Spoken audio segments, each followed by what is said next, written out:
ఈ బిజినెస్ ఏదైనా మీ ఊర్లో ప్రమోషన్ చేయాలంటే అది సుమన్ టీవీతోనే సాధ్యం. ఇప్పుడే సంప్రదించండి. Right, welcome to Suman TV. నేను మీ చందు యాదవ్.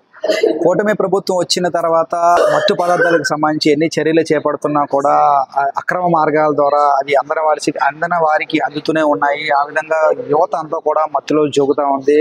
పోలీస్ వ్యవస్థ ఎన్ని చర్యలు చేపడుతున్నా కూడా అక్కడక్కడ కొన్ని అసాంఘిక కార్యకలాపాలు వెలుగు చూస్తున్నాయి.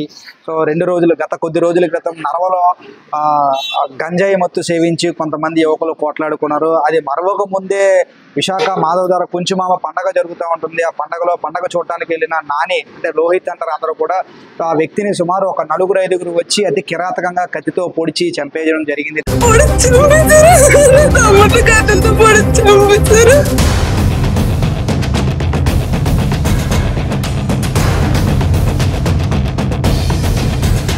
10 కత్తిపోట్లు కిడ్నీల్లో దిగిపోయినాయి, గుండెల్లో దిగిపోయినాయి.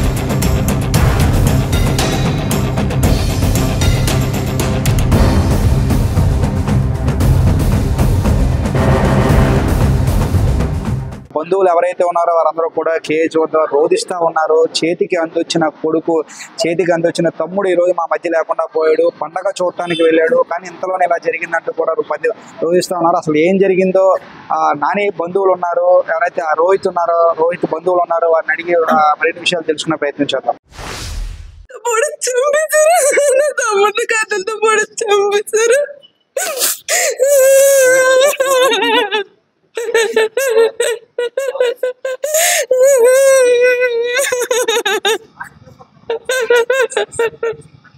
పండగలోకి వెళ్ళిన తర్వాత జరిగిందమ్మా. పండుగలోకి వెళ్ళిన తర్వాత జరిగింది. 1 గంటకు ఫోన్ వచ్చింది. 10 పోట్లు పొడి చంపేశారని చెప్పారు.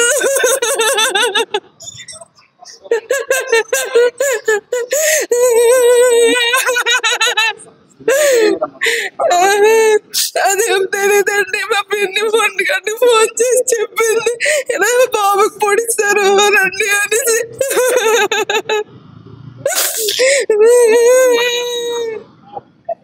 ఇంటి దగ్గర ఉంటాడు, ఏ పని చేయడు, చదువు అయిపోయిన తర్వాత ఇంటి దగ్గరే ఉంటున్నాడు. వాళ్ళ ఫ్రెండ్స్ ఏం కాదు, వాళ్ళ ఫ్రెండ్స్ కాదు, ప్లాన్ చేశారు ఇలా.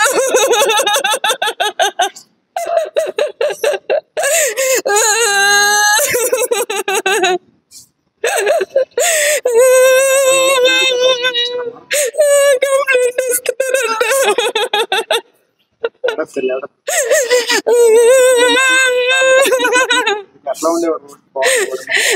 సొంత తమ్ముడు ఎలాగొంటాడు, కొడుకులో చూసుకుంటాము. ఆఖరి చెడిపోయాడు.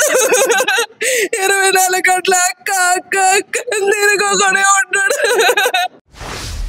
మేనమామ, పెద్ద మేనమామ. ఏం జరిగింది అంటే అక్కడ పండగ జరుగుతుందని స్నేహితుల దగ్గరికి వెళ్ళాడు. కొంతమంది ఫ్రెండ్స్ ఏమో ఇక్కడ పరిస్థితులు బాగోరా, వచ్చి కారు ఎక్కి అంటే వద్దులే నేను సరదాగా అలా ముందుకెళ్తానని చెప్పి ముందుకు వెళ్ళినప్పుడు ఇప్పుడు పీక పట్టుకొని ఎవరైతే లాగాడో ఆడు మా వీధిలో చెత్తలు ఎత్తుతాడు. ఆడు పీక పట్టుకుని ఈడ్చుకెళ్ళిపోయాడు. ఆల్రెడీ బాబు పచ్చకామరితో ఉన్నాడు, కొంత తొయ్యడానికని శక్తి లేదు. ఈడ్చుకుని వెళ్ళి ఆ వ్యాన్ వెనకాల వేసరికి అక్కడ కొంతమంది ఉన్నారు. వీళ్ళందరూ పడుకోబెట్టి పొడిచేశారు. 10 కత్తిపోట్లు కిడ్నీల్లో దిగిపోయినాయి, గుండెల్లో దిగిపోయినాయి. మరి గవర్నమెంట్ మరి ఎలా న్యాయం చేస్తుందో చూడాలి.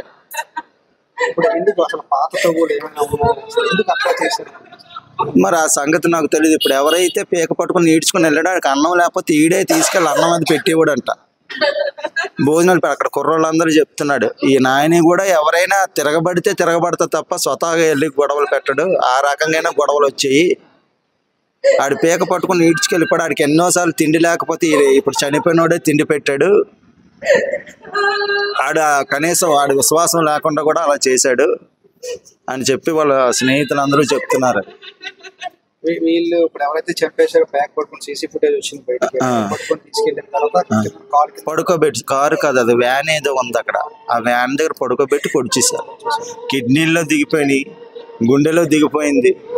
ఆ రెండిట్లో అవ్వకపోతే సన్నంగా ఉన్న కొద్దిగా మ్యాన్ పవర్ ఉన్న వ్యక్తి ఆ అబ్బాయి లేచి ఉన్నాం, కానీ అసలు పార్టీలోకి అది కత్తి తగలడం వల్ల తెల్లవారు 5 గంటల వరకు కూడా కొట్టుకున్నాడు. గింజుకొని 5 గంటలప్పుడు చనిపోయాడు. ఆ పిల్లల్ని ఎత్తుకొని పెంచిన పిల్లలు ఇప్పుడు 20 సంవత్సరాలండి. 20 సంవత్సరాలు. తండ్రి ప్రేమ లేదు, తల్లి అంటే ఏదో అలగలగుండాలు పెంచుకొచ్చింది. ఎవరి ప్రేమ బాబుకు లేదండి. అలాంటి పరిస్థితులు చనిపోతున్నప్పుడు కూడా ఎవరు లేని అనాథలేగా చనిపోయాడు. అంతమంది స్నేహితులు ఉన్నారు. చనిపోయిన తర్వాత ఇక్కడికి వచ్చిన తర్వాత 100 మంది స్నేహితులు వచ్చారు మళ్ళీ హాస్పిటల్ దగ్గరికి. పొడుస్తున్నప్పుడు ఎవరు లేరు. ఇది జరుగుతున్నప్పుడు తాగేసి ఉండాలి. గంజాయిలో తాగుతారంటారు వాళ్ళందరూ. మరి విన్నాను కానీ నేను ఎప్పుడూ చూడలేదు. గంజాయిలో అలాంటివన్నీ తాగుతారు, మందది అన్నట్టు విన్నాము. అన్నం పెట్టాడు, ఎవరైతే ఆ మెడ మీద చేయి వేసి తీసుకెళ్లారో వాడికి చాలా రోజులు అన్నం పెట్టాడు నాని. కానీ వాడు అత్యంత కిరాతకంగా అన్నం పెట్టాడనే విశ్వాసం కూడా లేకుండా తన మెడ మీద చేయి వేసుకొని తీసుకెళ్లి ఒక వ్యాన్ ఎరక్కి తీసుకెళ్లి సుమారు 5 నుంచి 10 మంది కత్తితో పొడిచి చంపేశారు. చివరి క్షణం వరకు తను పోరాడుతూనే ఉన్నాడు. కానీ ఈ రోజు తెల్లవారు 5 గంటల సమయంలో హాస్పిటల్లో మరణించాడు. సో దీనిపైన పోలీసులు ఎవరైతే ఉన్నారో ఇప్పటికే ఒక నలుగురిని అరెస్ట్ చేసినట్టయితే తాజా సమాచారం. ఇంకా దీని వెనక చాలా మంది ఉన్నారు. వారందరినీ కూడా అరెస్ట్ చేసి నాని కుటుంబానికి తగు న్యాయం చేస్తారని కోరుకున్నాం. అదేవిధంగా కూటమి ప్రభుత్వం కూడా ఇటువంటి చర్యలు జరగకుండా మరిన్ని రక్షణ చర్యలు చేపట్టాలని అందరితో పాటు మనం కూడా కోరుకుందాం. చూస్తూనే ఉండండి సుమన్ టీవీ. వీడియో జర్నలిస్ట్ రవితేజతో చందు, సుమన్ టీవీ, విశాఖపట్నం.